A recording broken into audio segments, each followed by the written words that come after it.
So good day everyone. I am Jules Ansel J. Marcuello and I'm from Group 4 and right now I am going to talk about writing. So as we start, writing. So as we all know that young children enjoy the process of writing, the social relationships they develop during the process in the sense of accomplishment they feel as they use writing to express themselves. They experience literacy as a source of enjoyment. So when given opportunities, children experiment with writing and explore different ways to convey messages in print. And research confirms that reading and writing develops together as interactive and interrelated processes. Writing is an essential part of preschool literacy programs and supports children's development with regard to several components of literacy. Although ang teacher mo demonstrate og letter formation pero ang main focus sa preschool kay writing as a communication tool no kaysa handwriting instructions. And also, no, writing with children helps them to understand the sound structure of words. No, in short, phonological awareness. No, so for example, a child may become more aware of syllables no, if a teacher, while writing Leo's name, exaggerates their segmentation and says le, like le, then while writing le, and le ya, while writing o. No, so when writing a word, the teacher calls attention to each phoneme by saying the sound aloud as she writes the letters. Once children become aware that words are sequence of sounds represented by letters, now they begin to try to sequence letters in way, conventional way, no? So next is how to begin. So first is consider the strengths, needs, and interests of their children. So next is plan a variety of writing experiences. Next is provide materials and opportunities for children to write on their own. So we are going to discuss this no, one by one so that we can able to understand. So next is considering children's strengths, needs, and interests. So in any class, children are at different levels of development in their awareness of print and the purposes of writing. Children demonstrate their knowledge and understanding of written language through their own writing, dictation, and comments. So, kabaw man tang tanan, no? Kabaw tang tanan nga sa usa ka classroom na jud tay lahi-lahi og level of development, no? We will just focus no on early childhood setting, no? So sa usa ka classroom naa joy bata nga dili pa kamalo mo di pa kabalo mo suwat, nasa'y bata nga kabalo na mosuwat, no? Na ang nasa'y bata nga kabalo na mobasa, nasa'y uban bata nga dili pa kabalo mobasa. So natay different levels no of development or bisan bisag asa nga classroom, bisag asa ta padulong natay different levels of development. And ang teacher no pwede sila mogamit og curricular objectives no to guide their observations and to reflect kung unsa man gani ang mga gipangbuhat sa mga bata. Unya, no they plan no, experiences and interact with children sa mga ways that help children develop understandings about the written language. So, support can take many forms. So, naay daghan pamaagi unsaon nato pag-support sa mga bata. Now, first is responding to children's writing. Of course, as a teacher, it is our job to respond no sa mga gipangbuhat sa bata or specifically no sa children's writing. So next is acknowledging their writing as attempts to communicate. So next is modeling the mechanics of writing, like demonstrating letter formation, no, spacing, o uban pa. Next is answering children's questions. Of course, as a teacher, it is also our job to answer our students or our pupils nga sa ilang mga questions, no? Like, teacher, nganong, inani ang forma sa letter H, no? Teacher, nganong, inani ang forma sa letter D, and everything, no? So, as a teacher, of course, you need to answer them, no? Inana. So next, so offering information. So, of course, we need to offer our students or our pupils some information. So next. So next is planning experiences. So teachers who use creative curriculum engage children in learning about and producing many kinds of written language. Meaningful writing experiences are included in various events of the day so that children learn how written language is used for various purposes. Some of these experiences are teacher-directed, others are child-initiated, and offer children opportunities to explore writing on their own.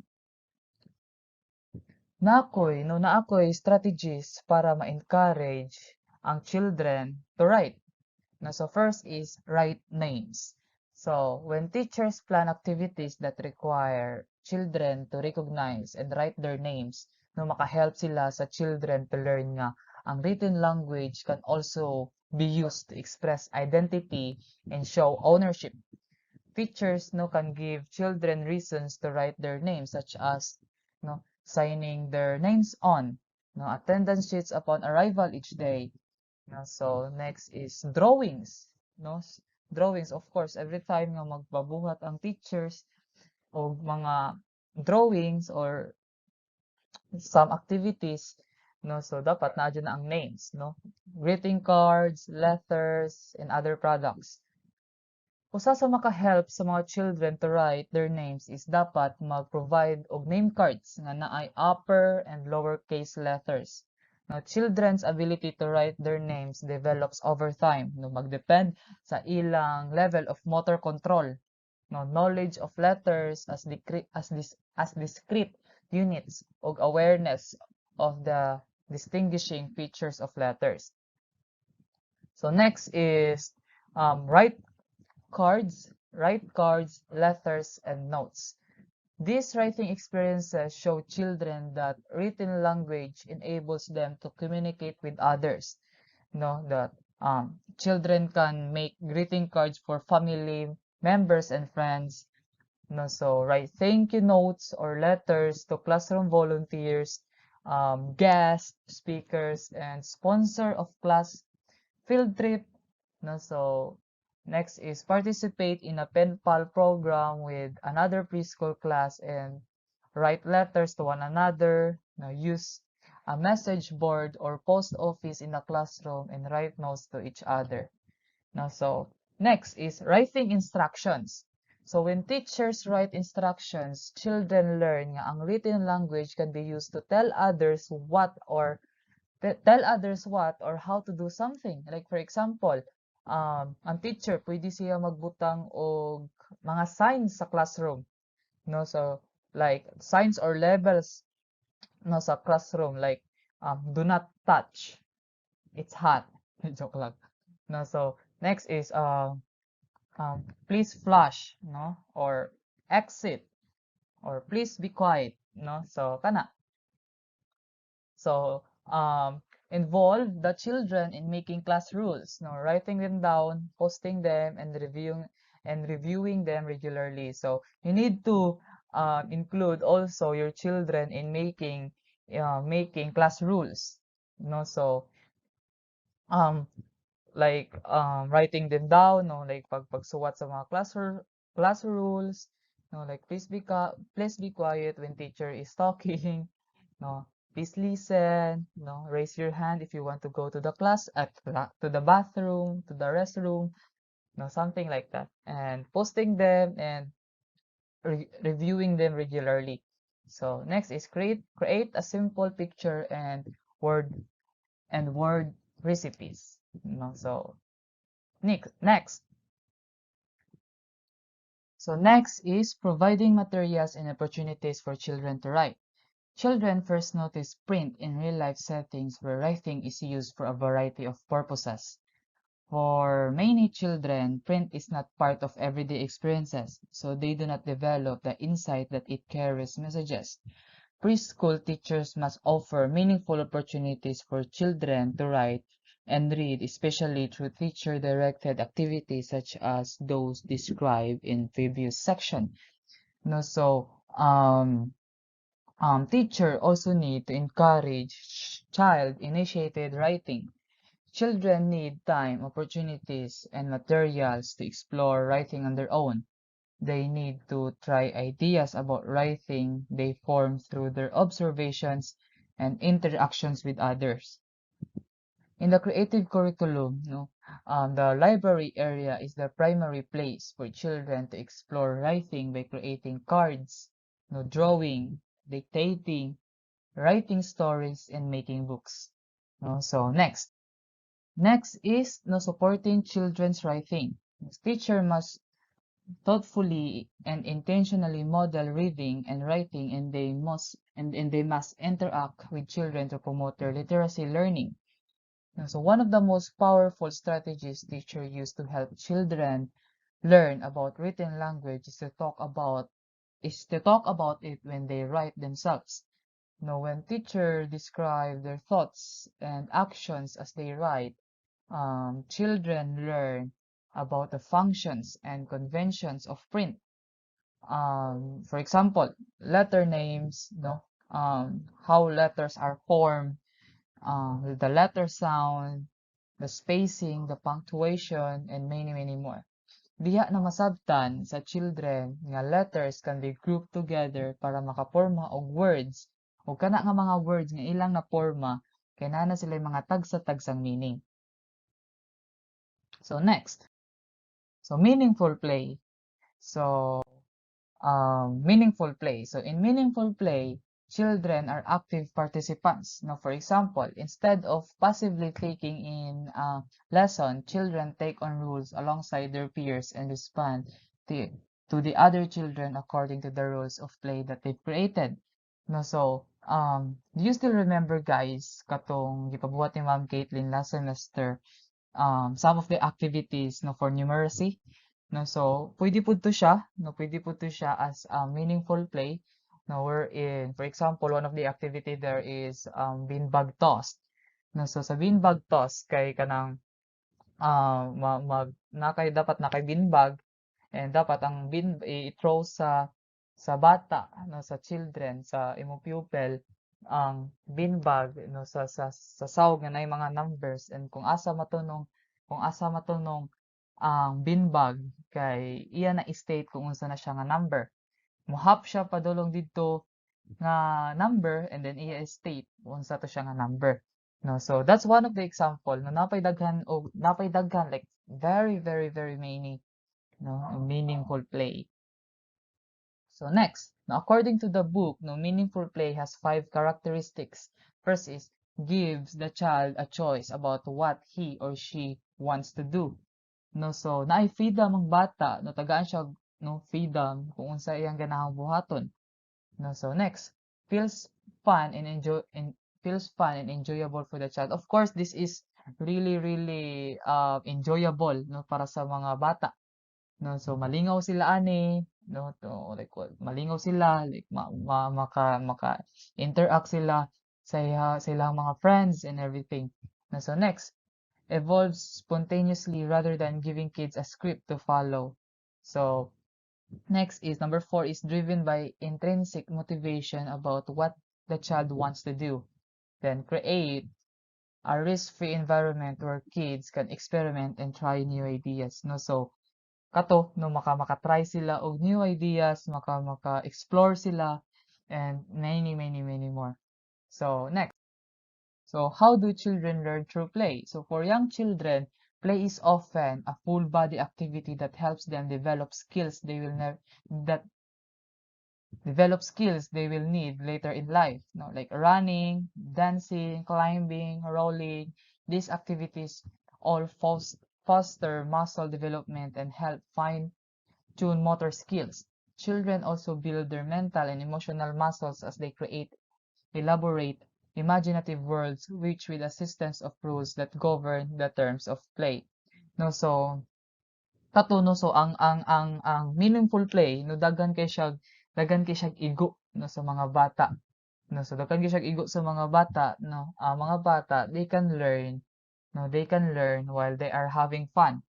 No, so kato no they can develop their they can develop their muscles no through kung ang inyong duwa kay no involved sa running no sa dancing sa climbing or unsa pa nga mga activities and everything, and as well as no maka-learn po ang mga bata no through sa ilang pagdula.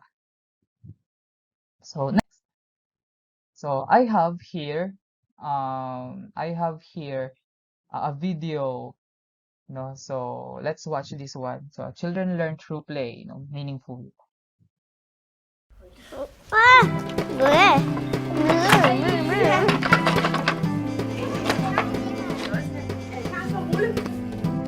Without meaning, we are lost. Children seek meaning all the time. They have an amazing ability to make sense of the world around them. To really grasp an idea, you will benefit from touching the world. Og nu skal vi finde ud af at lave ansigtet. Prøv at vende jeres egen væs på og pege på den lige der. Og så kan man putte sin tommelfinger herned. Og så kan man faktisk flytte det herop. Så finder man faktisk ud af, at øjnene sidder lige midt i ansigtet. Det er den samme afstand. Skal vi prøve igen? Det er lidt svært at forstå, ikke? Ja.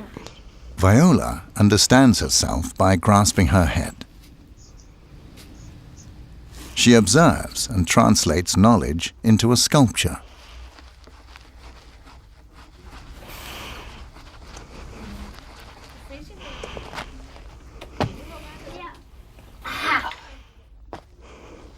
Viola forms ideas with clay, while Charlotte grows plants from the soil. The girls play their way to skills and agency.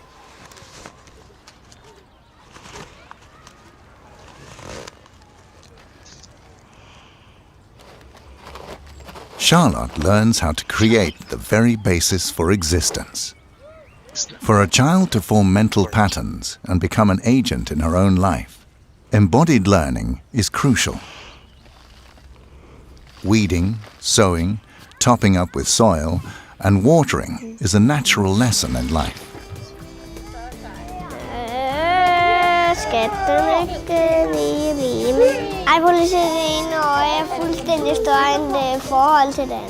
The transcending quality of play appears when Viola changes the figure from a naturalistic one into a witch by simply changing the nose a bit. Jeg ville se min næse. Det ligner en heksenæse. And it's really long. Come and see. Look! Oh my gosh, there's so much. Centipede! Snail! Who wants to pick up the worm and put it in the jug? Me! Go on then, Charlotte. Sorry. Pick up that wiggly worm. It's wiggly. I have a worm. I can see too. Charlotte touches a wiggly worm and may grasp knowledge about nurturing the soil of the earth. Oh, look. Charlotte's a What's brave that? one. Oh. The truly priceless lesson is that we can make sense of the natural world and act in it.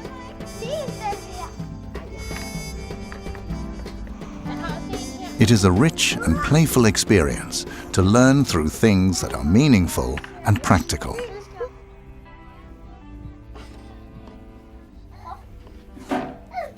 Knowledge and motivation are driving forces that create meaning for children. Er der noget, du har lyst til at lave mere? Nej.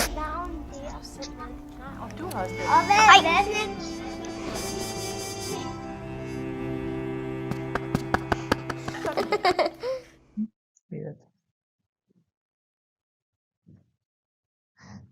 So as you can see, in the video, kay, you can create, you can create a very meaningful play even in a very simple way.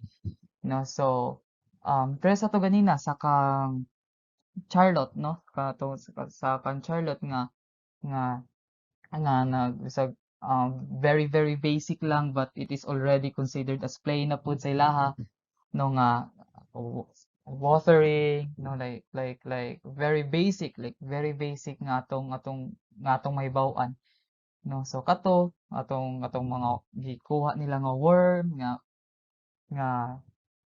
goods pud ito siya sa soil and everything, no. So sama sa gigon ganina sa video, no, so without meaning we are lost, no. So